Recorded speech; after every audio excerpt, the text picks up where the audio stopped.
As part of Department of Journalism and the Department of Mass Communication from St. Xavier's College, Goa. So, a warm welcome to all our participants once again. And today, as you can see, the topic that we are discussing is the role of public relations in a crisis situation.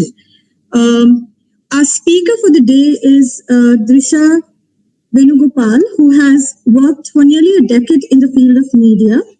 She has also worked extensively in PR with two very established organizations. One where she worked as an assistant manager for the Delhi-based women's rights NGO Breakthrough in Delhi, and the second one was her as an account manager for the PR agency Genesis in Bangalore. Drisha has worked with many different kinds of clients, and today she would be sharing her experience about the role of crisis management, both for external as well as internal as well as external publics in a PR domain. She's presently working as an entrepreneur as well as a producer and a brand builder. She's literally multitasking in many different areas in the media, and we are very glad to have her here on this platform. So Drisha, if you're on board with us, you could unmute yourself and go ahead with the presentation. Like you can see the overview which is put out for you. We will be discussing public relations. What is public relations? What is crisis? We're then looking at the experienced background of our speaker, giving her perspective about crisis and PR solutions. And then we would be discussing how is this now reflected in the ongoing crisis amidst COVID-19. So over to you, Drisha. I'm sure all our participants are eagerly waiting to hear from you. Can you hear me? Am I audible, Drisha? Yes. Am I visible and audible to you guys? Yes, definitely. I mean, you're on board. Yeah, great to have you. Please start. Okay, awesome. So good morning, everybody. It's really nice to be here and talk to you guys about the little experience that I have gained over time. As Belarus already has explained and kind of taken you guys over the slides and the chapters that we are going to go through today.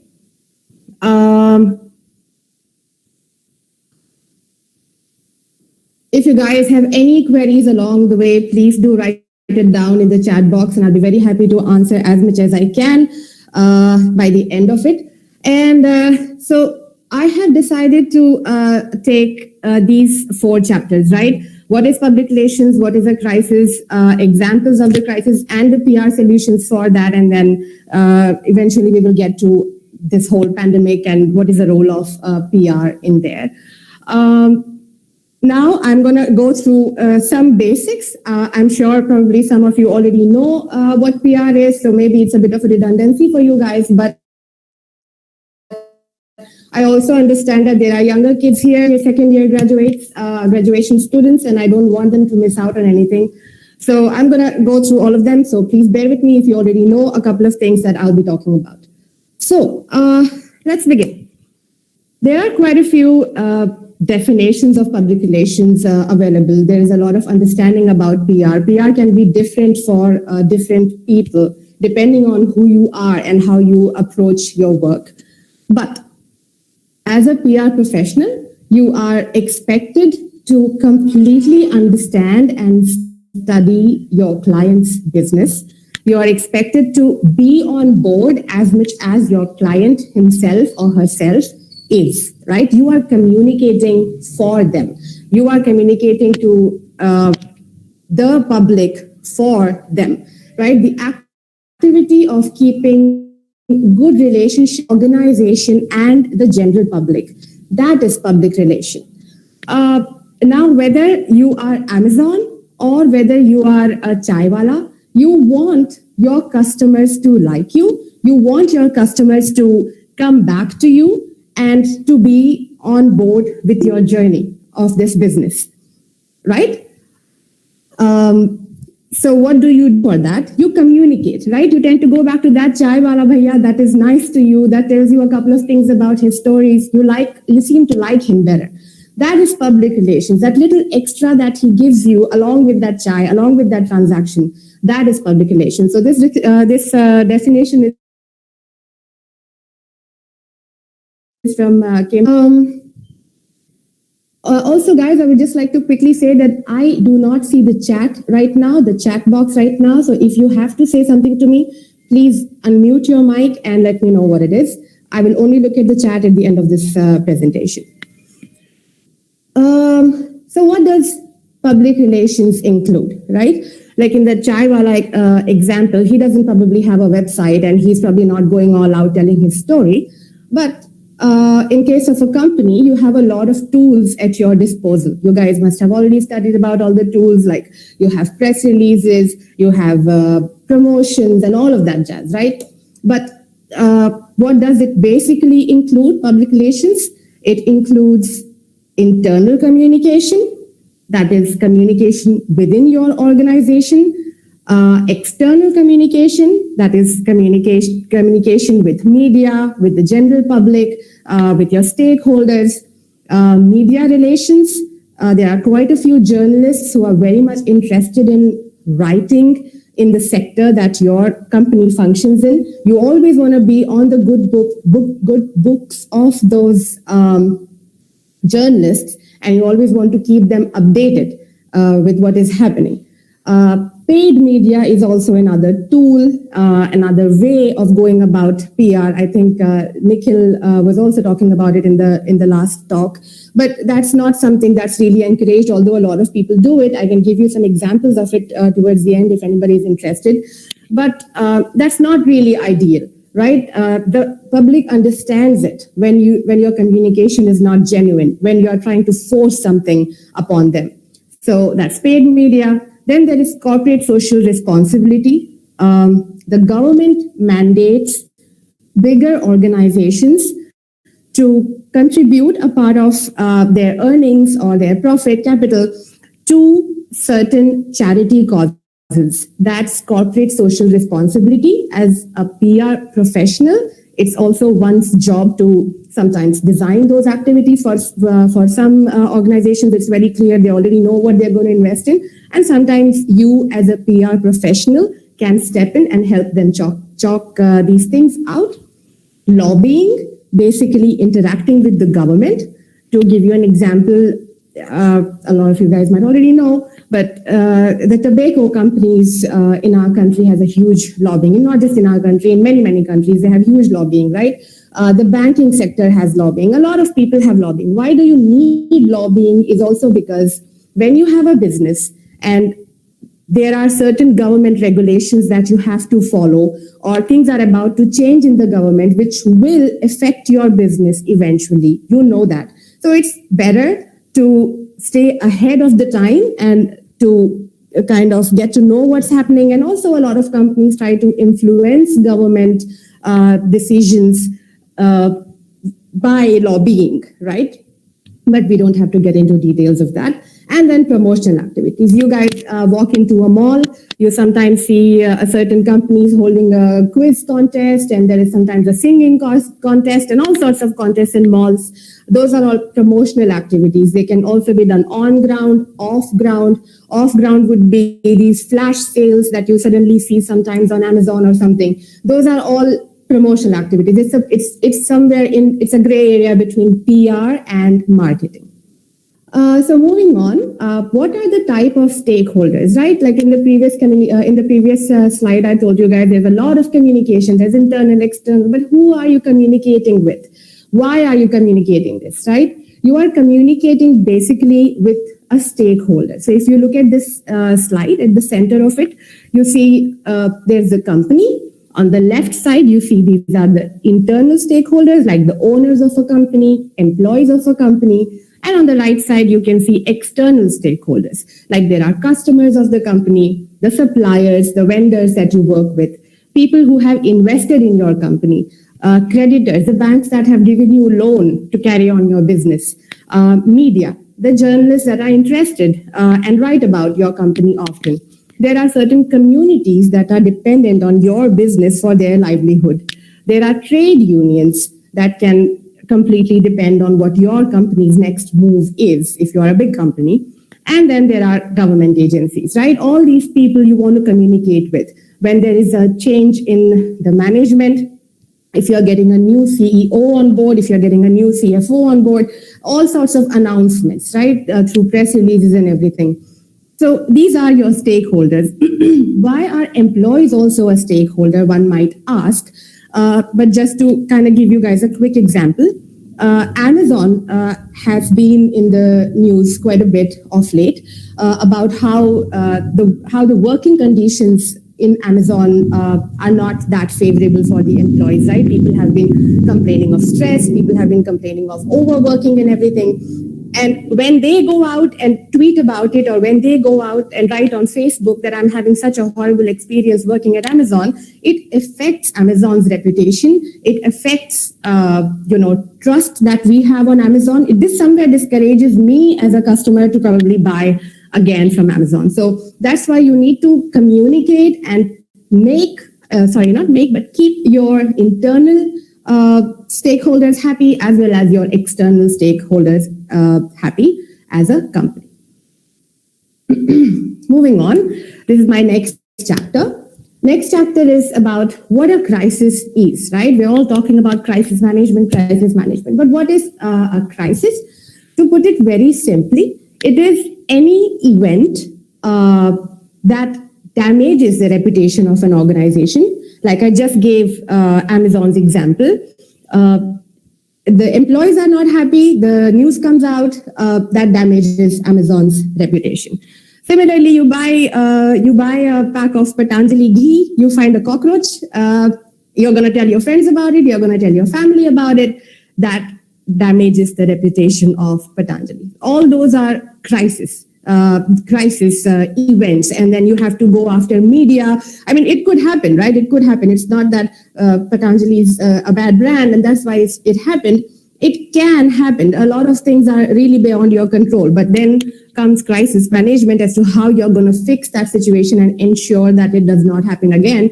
And most importantly, how are you going to gain your customers' trust that this will not happen again? That's crisis management. Any event or happening that risks the health or the life of your stakeholders. For example, if your employee, if you're not providing a safe working environment for your employees and their health seems to be at risk, that's again a crisis situation when it gets out to the public and you want to stop that. And anything that makes your customers lose trust in you. Again, the Patanjali example, once you buy something and you see a cockroach leg in that, you're never going to buy that again. You lose trust with the brand. So it's a lot about trust building. Moving on. So I was fortunate enough to work with this PR agency called Genesis, and I gained quite some experience while being there. My clients were somehow, I don't know why, it was luck or whatever, but I ended up getting all these clients that always got into a lot of crisis. Every second day we were dealing with crisis. It was tough, but yes, I also did enjoy that process. So I'll just give you guys a couple of examples of what crisis is, what kind of crisis certain sectors can face, and how does PR come in to help with those crises. I worked with Volvo. I was handling their mandate, and as you can see on this slide, right? See, Volvo is a brand, right? It's a brand from Sweden that makes buses, that manufactures buses. Volvo is not any AC bus. We know that. But for a lot of people, Volvo is same as saying an AC bus, right? I mean, you come home from somewhere, you take an AC bus, your parents ask you, did you have a nice journey? What was it? It was a Volvo. You don't know if it was a Volvo. Maybe it was a Scania, maybe it was a Mercedes bus, but end up saying Volvo. So here in this example, what you can see is on the left side, it's clearly not a Volvo bus, it's a local bus. On the right side, I have taken the picture from Volvo's website. You can clearly see that the rear looks different, their tail lights look different, everything looks different, right? Now on the bus on the left, let's suppose that meets with an accident, and it's not a very well-informed journalist. he is probably going to immediately report without really thinking much that it was a Volvo bus because he sees it written in such big fonts over there. So sometimes this is where I'm trying to tell you that the popularity of a brand can be great. Like a lot of us have stopped saying the word photocopying, but we say Xerox because it has become another word for photocopy. Similarly, Volvo has become another word for AC buses. And while it works for them because it's quickly on everybody's lips, the word Volvo, but at the same time, it's also works against them because there is a lot of misreporting that happens. Even non-AC buses, local buses that met with accidents, journalists have reported that it was a Volvo bus, and we had to go after those journalists and tell them, dude, it is not a Volvo bus, and please stop writing that. Because when your customers read Volvo a lot of times and they start associating it in their brain, Volvo, an accident, Volvo, an accident, they somewhere start losing trust, and it might develop a fear inside them that they never want to board a Volvo again. So I hope that's clear. That's one sort of a crisis that happens. Mishaps. Also, when a lot of buses meet with an accident, a series of buses meet with an accident, these were Volvo buses. This example that I'm giving you guys is from Bangalore. I don't really remember the exact number of it, but there were 3 to 4 buses that caught fire one after the other. And then Volvo got a bad name because these were Volvo buses. But then when there was further investigation done, it was found out that the Karnataka government were supposed to send these buses for their regular maintenance once in 2 years or 3 years, something, which they didn't do. They kept running the bus over and over for like years and years and years. And eventually at some point, the buses, these are sort of fragile buses also. In some way, they are designed to be run on Indian roads. Yet, if you overdo something, it's bound to give up. And that's what actually happened. But we had to go again behind the media clarifying that it was not Volvo's fault, but rather it was the customer's fault, right? This is a bus that you guys can see, a highly modified bus. I'm not even sure if this is a Volvo or not. It looks like a little bit like a Volvo. But also in one of the incidents, so this is a stakeholder error, right? Somebody, a private guy who bought a Volvo bus, took all the liberty to modify it to his wishes. And then, yeah, at some point, a bus like this caught fire. And eventually we found out it was because it was modified in so many ways and which was not supposed to be done. And it was a result of that. So sometimes your customer can be at fault, yet you have to bear the brunt of, I'm talking from a brand perspective right now. So your customer can be at the wrong, but you have to bear the brunt. And as PR professionals, our job becomes to go after the media and correct that information and restore your brand's reputation. There can also be a lot of times misreporting and misinformation. Again, classic cases when a reporter doesn't know whether it's a Volvo bus or not. So what are you going to do in that situation, right? These accidents happen sometimes in super remote areas in Tamil Nadu, in Karnataka.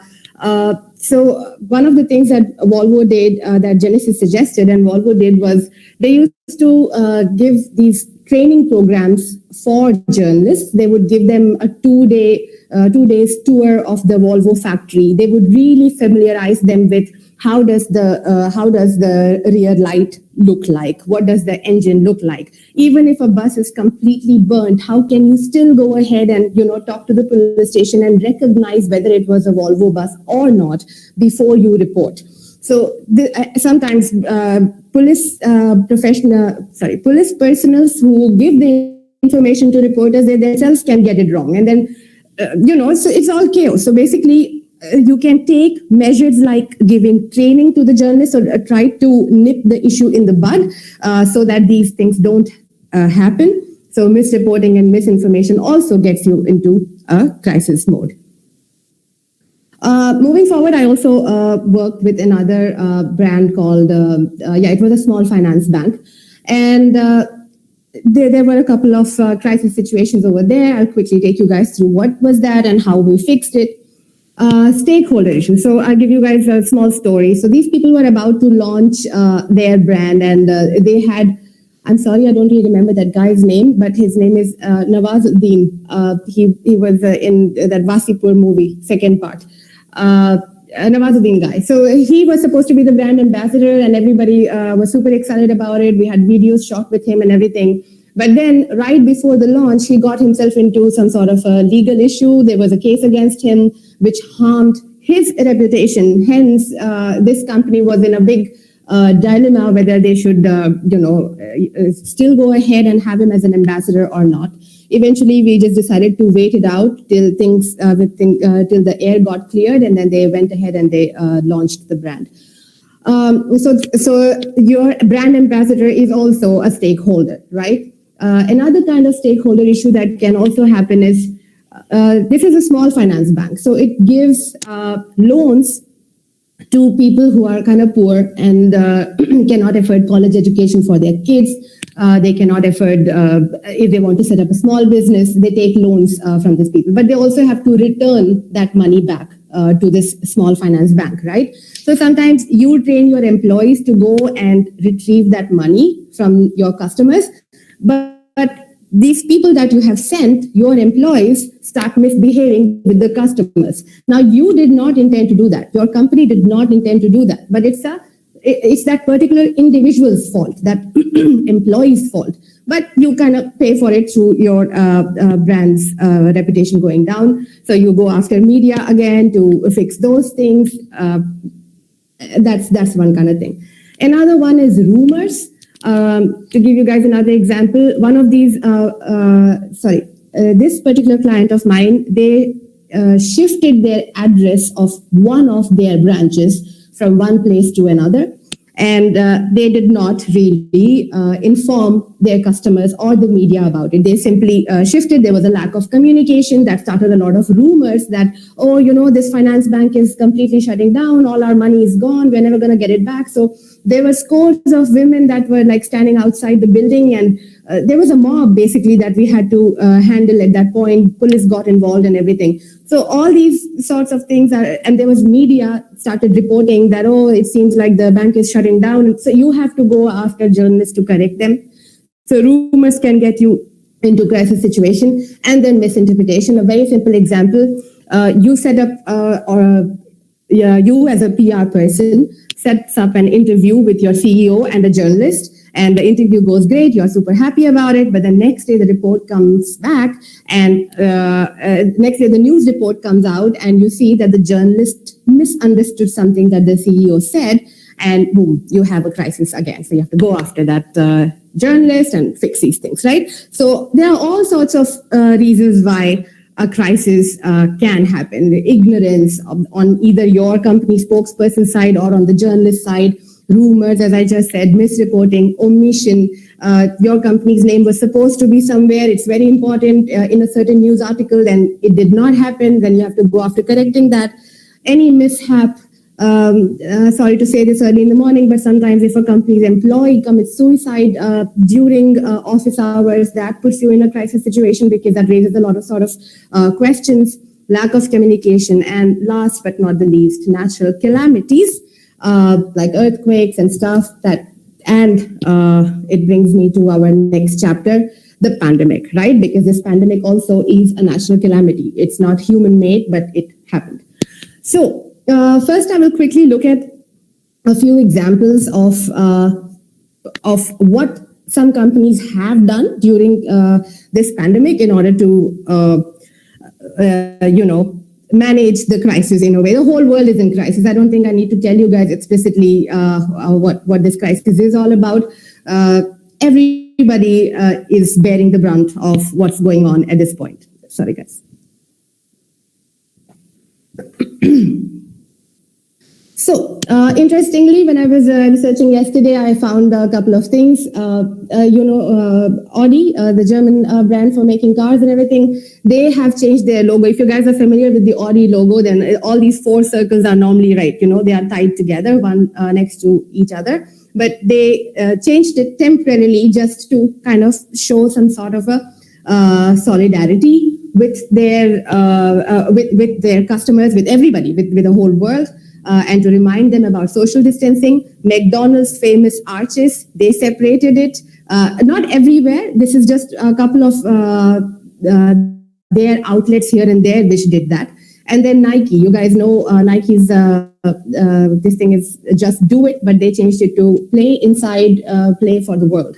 So this is one of their activities that they did as a not really crisis management, but crisis communication in a way, right? I'll tell you guys later on why they have done this. What's the logic behind doing these things? Swiggy and Zomato, they announced safety measures to their customers, basically telling what measures they are taking in order to make sure that the food that reaches you is delivered safely.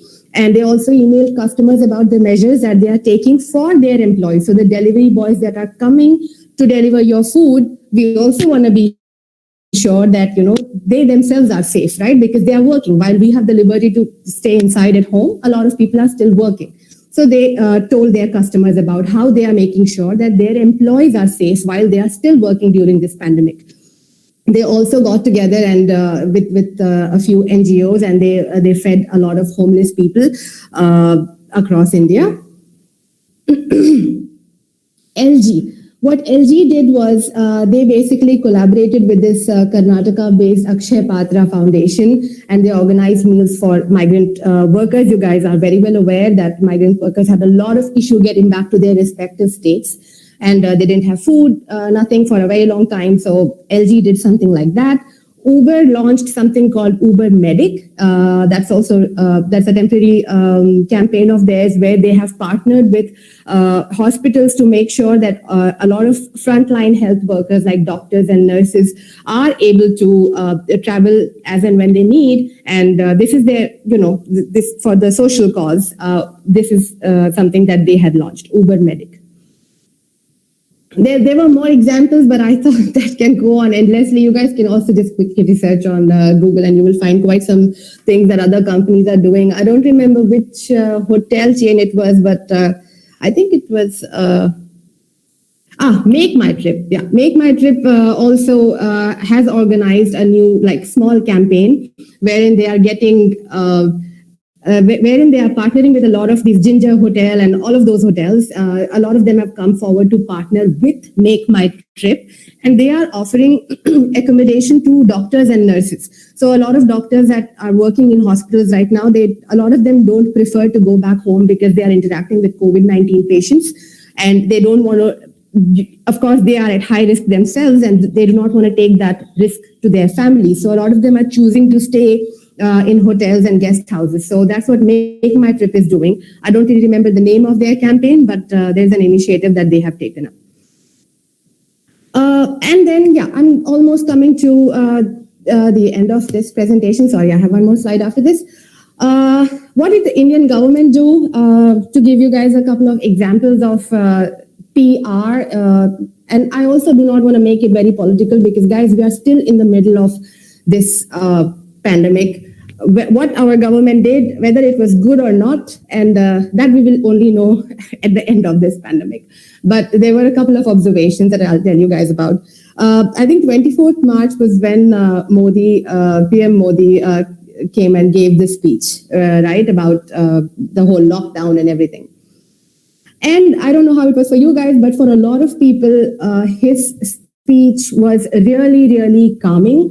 It really felt like, okay, there is this head of the family who's going to take care of it, who's in charge. There's somebody in charge. Incidentally, that speech was made the same day that BBC had an article. This article, that screenshot that you guys can see. There is this doctor who came on BBC and he said India must prepare for a tsunami of coronavirus cases. Until then, actually, we were, all of us here in India, we were really thinking that, okay, it's bad in other countries. Italy is suffering. Yes, a lot of countries are suffering, but it looked like India is kind of doing good because, we didn't have many cases at that point. But when this article came out, there was a panic. There was a big panic. And that same evening, PM Modi gave a speech, and it really had a calming effect, right? We all went out, bartan bajaoing and all of that. So it brought us all together as a family. That was really good for the morale. That was good for a lot of things. all these public service, this PSA, public service ads that you guys see that reminds you to wash your hand. The fact that when we call each other right now, our ringtones have changed to coronavirus, measures and all of that. That is a PR initiative by the government. And all the positive news that you are still seeing, like in the newspaper, you will see there's quite a lot of balanced out news, right? I mean, yeah, there's one bad news, but there's also the GDP is coming back. It's growing again once the lockdown is over and everything. So these are the PR activities. So what I'm trying to say with the Modi speech that day is that's a part of public relations, right? You want to basically make sure that you're communicating. For the government, we are their stakeholders, right? We as the people who vote for them, who elect them. And lastly, I would just sum it up with how, as a PR person, one approaches this pandemic is that as a PR person, as a PR team for any company or a government or organization, you basically, once any kind of a crisis starts, right? Let it be Volvo, let it be anything. When you know that you are either going to encounter crisis or that you are already in a crisis situation, the first thing you want to do is keep an emergency response team ready. That's what PR professionals do. So that if there is anything, there is somebody assigned to take care of that. Because when there is a crisis, business doesn't stop. You don't stop doing everything else and then keep concentrating on the crisis. No, you dedicate a team of people who are there to look after it. You analyze the impact of a certain crisis, in this case COVID-19, on your client's business. I don't know, just to give a random example, if you are a cosmetic company and ever since the crisis has begun, there was really literally an article that spoke about the sale of lipsticks going down ever since people started wearing masks, but the sale of eye makeup went up. So those kind of things, right? Even a makeup company is seeing an impact of COVID-19 on their business. You want to really evaluate your messaging and action. You want to be empathetic towards what you are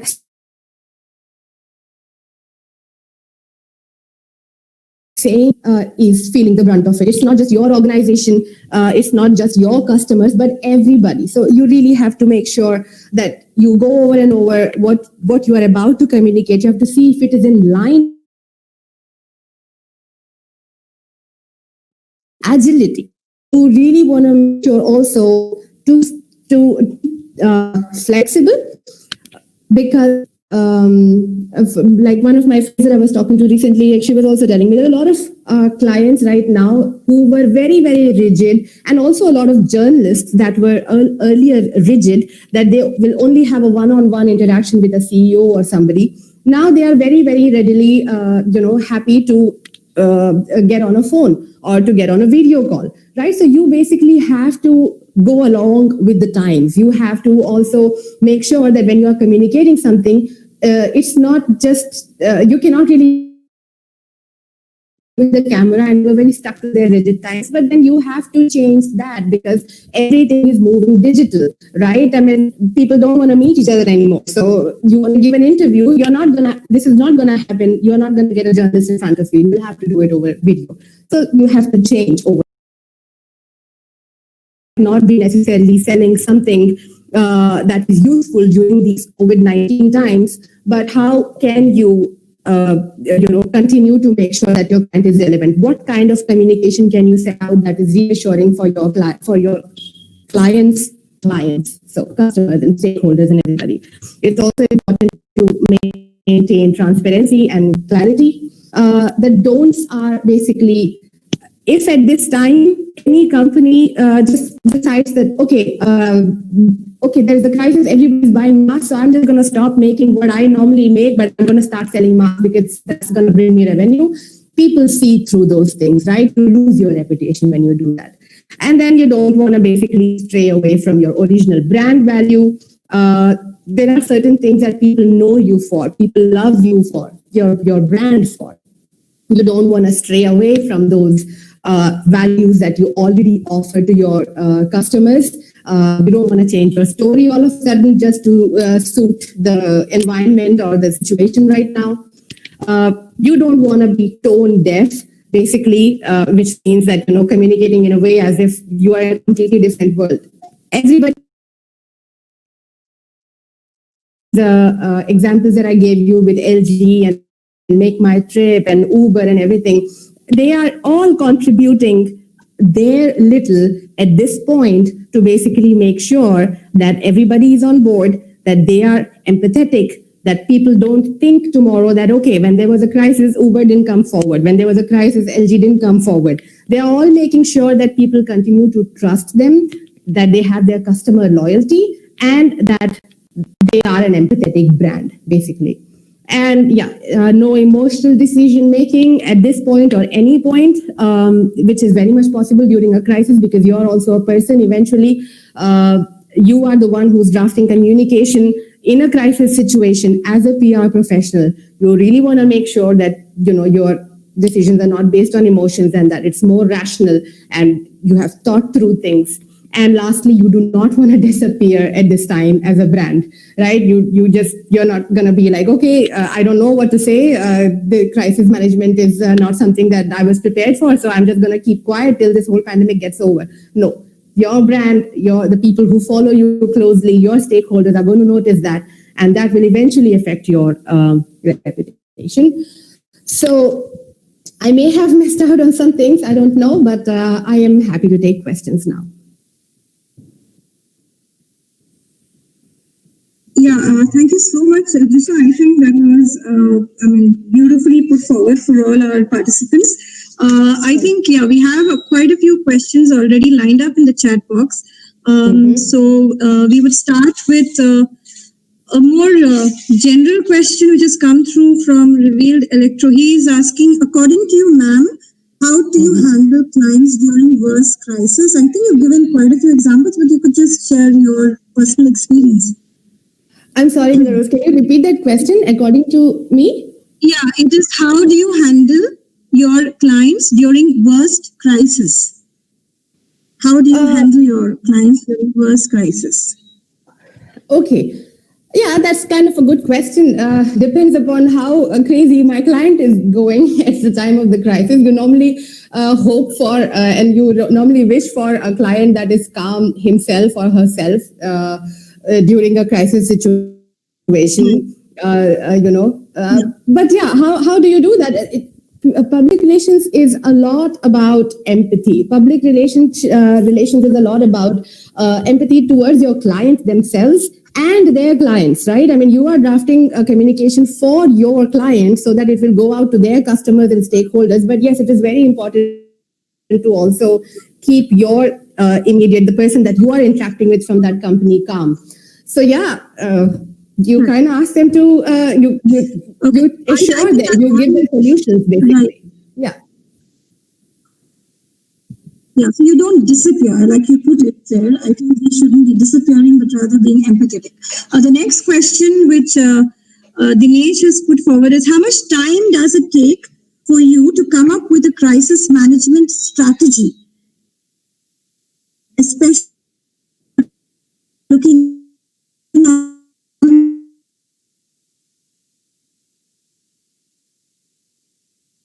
international brands, what happens is, yes, it is case-to-case basis with every crisis. Sometimes a crisis can be resolved within 10 minutes. You give one call to the journalist and he realizes his mistake and boom, it's... And that you have to go after people for days together. Even if you have a solution, it has not resulted in anything good. But specifically for international brands, what happens is in international brands, companies have their local PR team handling things. Like I'm not mostly going to talk to a journalist thing in America. It's their local team over there will take care of it. Normally. Okay. Yeah. So you have it segregated in terms of how you manage your clients over different platforms. Another question coming in from Shayal Devi is, would you say the immediate response from companies and PR agencies with regards to COVID was well planned, and or are there areas which can be improved upon in the future if such a situation arises? Do you think PR agencies manage this present situation in a good way? As in, was it really well structured? implemented in those ways? Or do you think we still have to learn a lot from this? That's a very case-to-case basis question, right? I mean, PR agencies try to do their best. I mean, I haven't studied everybody, but I think, for example, what MegaTrip is doing is they have access to a lot of hotels and hotel rooms and space, and hence they are giving it to doctors, which is a great move. But I'm also sure that there are a lot of companies who didn't do well, who screwed up. So they need to kind of up their game in the coming future. So yeah. Okay. So it's very case is what I'm trying to say. Yeah. I understand. I guess we look at PR as something very, I mean, this is my personal opinion, but we look at PR as something which is very easy to handle. But I understand that you can't, put the same. Interesting question coming up from Dinesh is CN is a bigger virus than Corona. Okay, China basically, it's a little biased, but is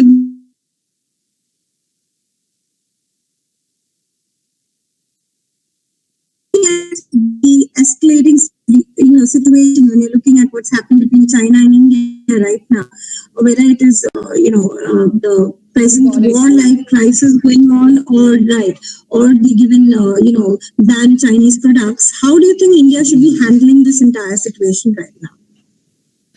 Okay, well, with the whole border issue, I don't think I'm in a position to talk about it at all. I'm not a politician. I'm not a visionary in that sense.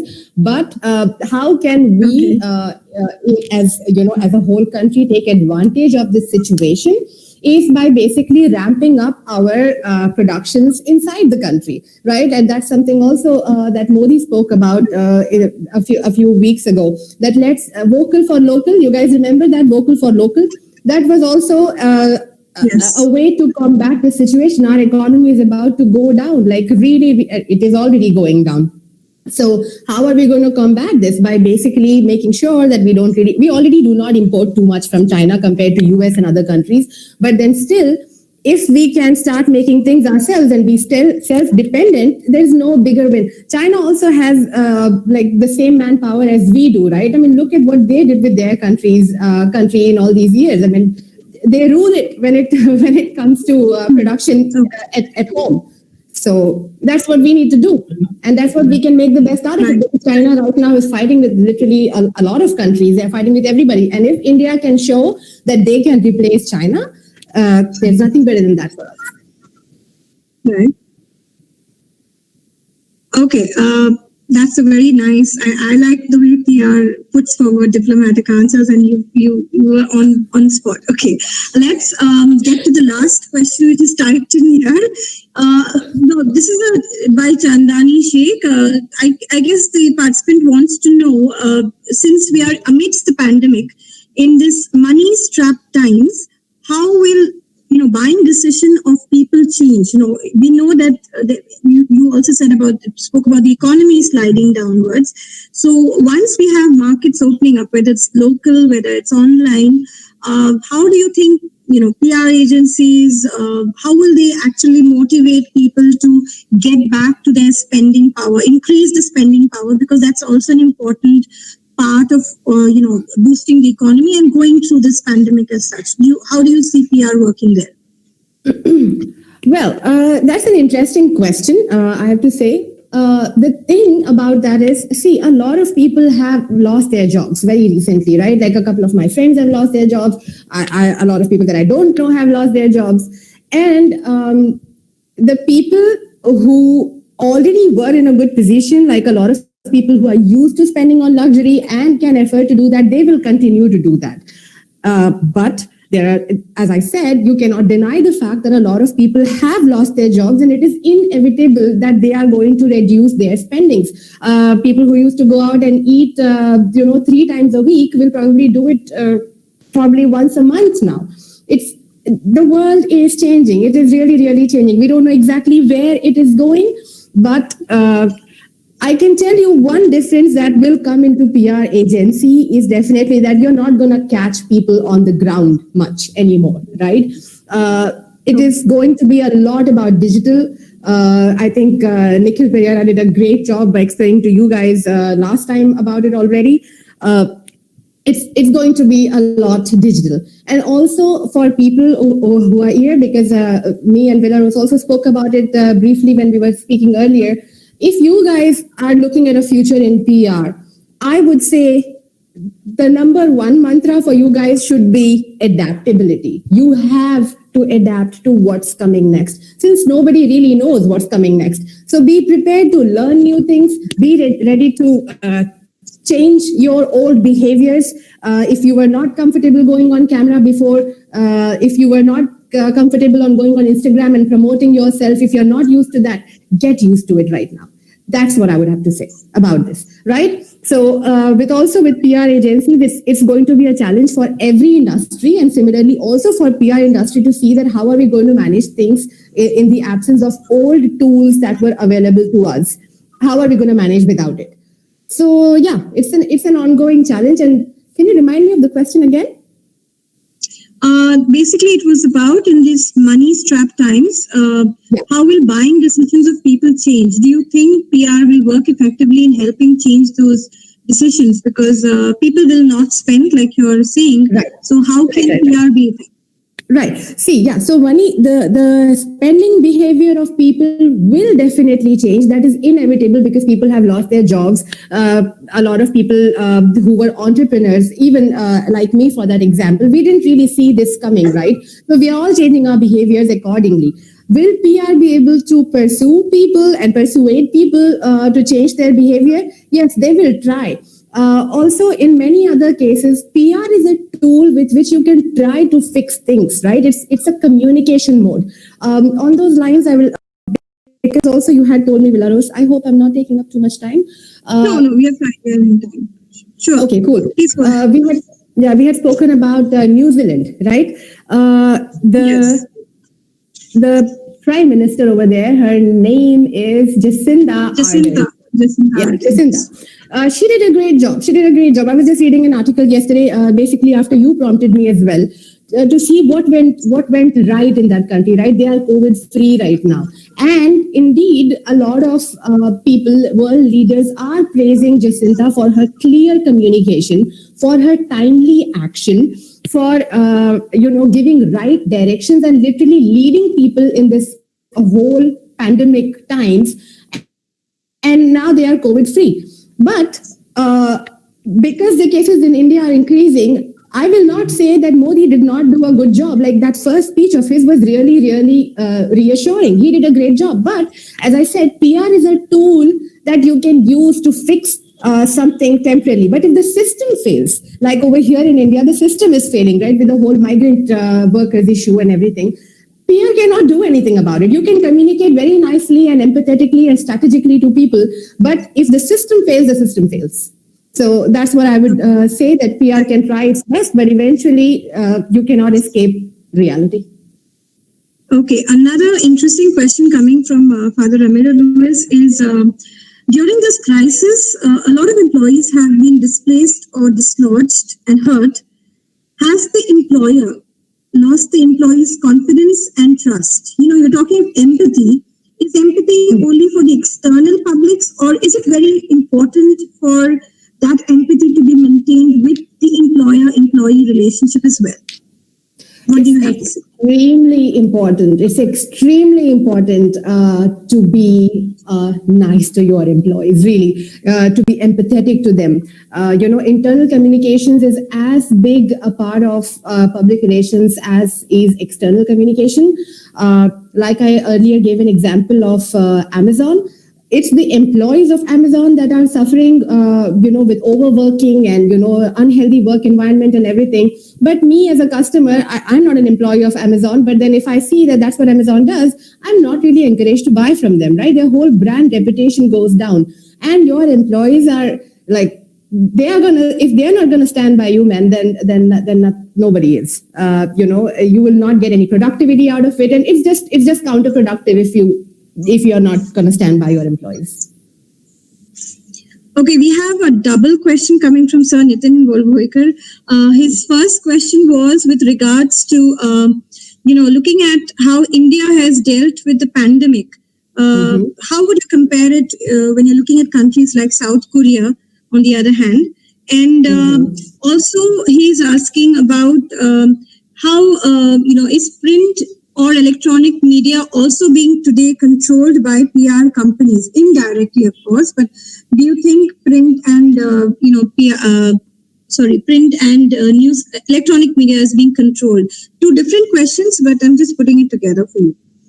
Okay, I'm sorry, but I'm not really in a position to comment. I can talk about, I can compare what South Korea did or what New Zealand did compared to what India did. But one has to also understand that these are very different economies, right? For example, New Zealand did great, but it is very, very different. Their population is way smaller. I think they have 500 million people or something. It's way different compared to how US is, for that matter, or China is, or India. These are very different demographics that we are talking about. So I think to compare that way is unfair. Secondly, we are also in the midst of this crisis. Nobody is doing better than anybody else, except that, yes, New Zealand did great, but also we have to know that, that's a small population. The demographics are different. So I'm not really in a position to comment on that. And what was your second part of the question about the electronic media? The second part is, do you think print media and electronic media today is being controlled by PR companies? When you're talking about factors like perhaps publicities done for corporates or paid news as it creeps into print and electronic media.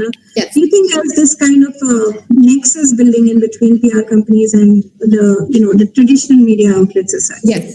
Yes, there is. I will not say, of course, it's not 100% control. Not everything that you read over there is paid for yet. There have been many, many instances. I will give you one very tiny example. I'm really sorry, but you'll have to give me a second. We lost electricity here. And 1 second. Yes, sure.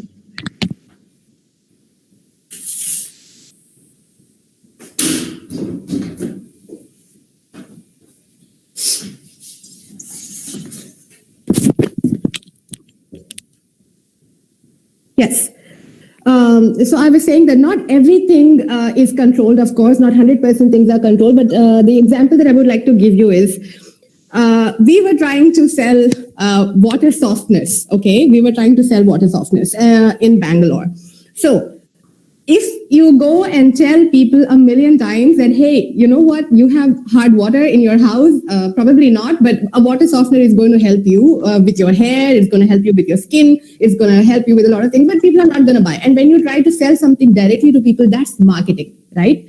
So what we did was we paid a certain lab in Bangalore to study the water in a certain area where we wanted to sell a water softener, right? So this lab went ahead and studied how hard the water is of that particular area.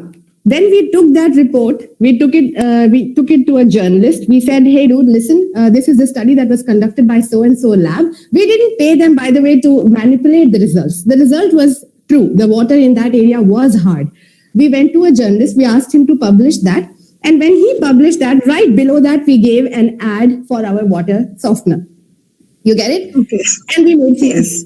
So it was completely influenced, and this is about water softener. A similar thing has been done with the mask, with the N95 mask when the Delhi smog was really up and things were going on. Same thing. You ask somebody to go study the air quality air quality in a certain city. Once that report comes out, it's published in the paper. Then you talk about your mask. So yes, there is certain kind of a control. There is a certain kind of a fear installation as well, but it's cannot completely say that it is bad, because it is true that the air in that area is populated. People do need masks, so PR comes in over there, but I don't really see it as a bad thing. You know what I mean, right? Yes. Can I just add on to that question rather? I would like to even ask you, when you have a PR handling, some kind of a crisis within the company, and that, for example, if you remember the classic, the Maggie noodles crisis that happened a couple of years back, with it being found with lead and other things. And then you kind of have, print and electronic media coming, or rather electronic more, coming up with something like a media trial, ongoing, verifying, checking, getting experts to give their opinion. How does a PR team actually manage that kind of media trial? I mean, how do you, because you expect, you expect the media to support you, but sometimes this media trial could be totally on reverse and create a bigger crisis than the actual story itself. So, how does PR work in such situations? Right. Firstly, we don't really expect media to support any company for that matter. Like, you can have good relationship with a couple of journalists who can write in favor of you, or who know a little bit more than other journalists do. And that's natural. That's a natural process, right? When I was working for this client called 3M India, they make all sorts of adhesives, and post-it notes are by 3M. They have 3M car care. A lot of you guys might be knowing 3M. There were a few journalists that were so interested in, the research and development area of 3M that they would ask for weekly visits, whether they are reporting on it or not. But they would just come and visit. And just because of that, because they come so often and they ask about the company, they knew better than a lot of other journalists. So when a crisis takes place, you can expect these journalists to stand by you more than other people. But journalism is a lot about also finding news, right? Wherever you can get it from. So that's what I would say. Yeah. Okay. Another generic question that has come from Ritika Ahuja is, how is advertising different from public relations? And I'll club it with another question from Clarissa. How to convince your clients during this time again, during the pandemic? How would you convince them and gain their trust to bring back business in PR? Yeah. The first one is convince. How do I convince my clients? Yes. Yeah. During this pandemic, how would you convince them to bring back, as in you need to do business as a PR agency as well? So how do you get them back into business with you and gain their trust as such? If that's from Clarissa Fernandez. Okay, I think I'm still not clear with the second part of the question, but I will talk about the first part of the question. It's a very interesting question, actually. We were just talking about it yesterday. How is marketing different from PR? As I just said just a while ago, marketing is a lot about pushing things on your face, right? Like when you go to a certain when you watch an advertisement, they are directly pushing something onto your face. Somebody trying to tell you that, hey, buy this product, buy this product. They don't know whether you need it or not. That's marketing, right? Trying to push it on your face. PR is basically, as I gave an example a while ago, if you inform your client first, hey, you have a problem, you need a solution, and here is the solution. And not just that, PR is also a lot about hearing things from a third person, right?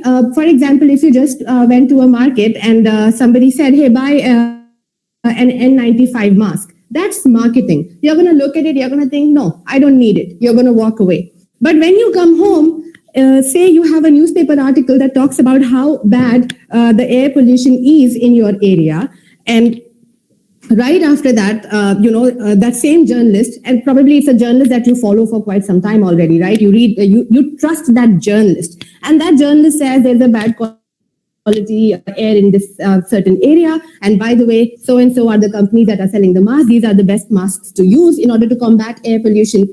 And that is PR. That is PR. That kind of a decision making that comes from that kind of a indirect communication, that's PR. So, and then also, marketing will not help you in a time of crisis. PR will, right? It's fixing with communication. Marketing will not do that.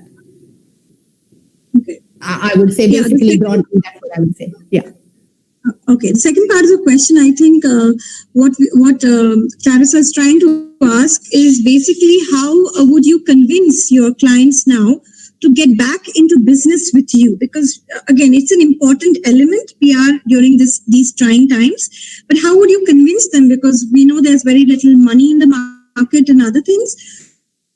So how would you go about as a PR professional convincing them to, like you said, provide a solution, perhaps going through this pandemic with your clients? So I think there is an assumption over here that your client doesn't want to work with you anymore because it's PR. Yes, perhaps because it's tight on your right. Yeah, you don't have the money to spend in PR because we normally get into advertising much more faster. Right.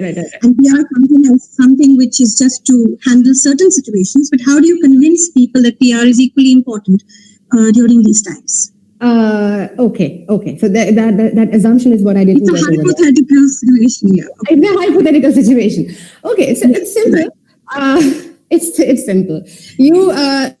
If a company is in crisis at some point or the other, they are going to realize themselves that there is a need for some sort of a crisis communication because their business will start suffering. Once your reputation goes down, your sales start suffering. So it's something that people themselves think about. But if not, how do you do it? You go to your client. If it's your ex-client, then you fix a meeting. You go back. You prepare a pitch. You tell them what you can do for them, for their business, how PR helps. They evaluate and they get you back on board. So PR is all about telling your client basically what vision. As I said, PR is also all about understanding your client's business in and out and to show them solutions. To show them problems that probably they were not seeing earlier, and then to also offer solutions. So, yeah. I hope I have answered that question. So I think yes, you've done it excellently well. I guess we've had a whole lot of questions coming from all different directions, and you've managed it off well. I would like to thank you greatly because I think in a couple of 45 minutes we've gone through so many different questions and different perspectives on PR and crisis management. Thank you, Drisha, so much for helping us out, supporting our department through this series of Media Matters, and it was really great. I mean, chatting with you, getting in touch with your perspectives on various inputs as such. And I think we are ending the session now because we're running out of time as well. So thank you, participants, as well, for being with us through this entire session. Any quick word you would like to give people thinking of joining PR? I don't want to be a news reporter, but 30 seconds, if you could quickly tell us what should they be really ready for? Yes, definitely. I would, as I said already before, I would like to repeat it. Couple of learnings that I have had from my own experience being in the PR agency. If you really want like full-on experience of what public relations is all about, no matter how unpleasant it is, try to join an agency for some time, right? You will have long working hours. Probably you will come back home at 10, 11 in the night. But trust me, that experience that you gain will be super valuable. That is A. B, as I said, times are changing. Be prepared to do everything. Be prepared for entrepreneurship. Be prepared to start and PR is also a lot about common sense. PR is, if you can yourself make a great pitch, if you are really interested in a certain business, right, you have your own company, even as a young person, if you're 23, 24, it doesn't matter. But do you have great ideas? Where our world is today, they don't need you to be 45 years old with, 50 years of experience. They want to see somebody that is innovative, somebody has great ideas and has the capacity to execute them. So keep those things in mind. Try to stay ahead in the race by being adaptable to whatever is coming next. And trust me, if you guys are looking for, it's not just for PR, it's for everything, right? The industry is changing very, very rapidly in every sector. So as I said, read more and more about it. See with changing times what is changing, how everything is moving to digital platform, with everything. And yeah, be ready to change. And yeah, that's what I would say. Entrepreneurship is great right now. And also Nikhil Periyara gave some great things last time already, right? He said storytelling, content is the king. If you guys have the capacity, if you can switch on, your Instagram feed every day, make a video 1 minute, stop being camera shy. If you have some little difficulties, try to work on that, try to overcome that. It will take you a long way. And I also would like to personally suggest this guy. He's a marketing guru actually, and he's an excellent motivator. His name is Gary Vaynerchuk. You can find him as Gary Vee. He's a Russian guy that was born in America, and he gives some great talks about what's coming next, how to prepare yourself for the future as a young entrepreneur, as a young mind. I can send it to you, Villaros. I can send his handle. You can share it with your students, and I think it's something great for you guys to watch at your age right now. Yeah, thank you, Trisha. Thank you so much for the inputs that you've given us throughout this session. And it's a wrap from our sides right now. I'm putting up the poster. If everyone can, the next series of talk, the next talk is by an alumni from our department, Aaron Pereira, who's an assistant editor at Indian Express.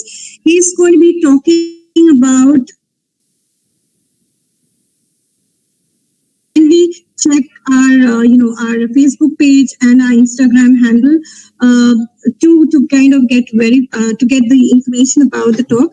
And so thank you for all of you who have been patiently with us for the last hour or so, and it was really good to get those different insights and questions in PR.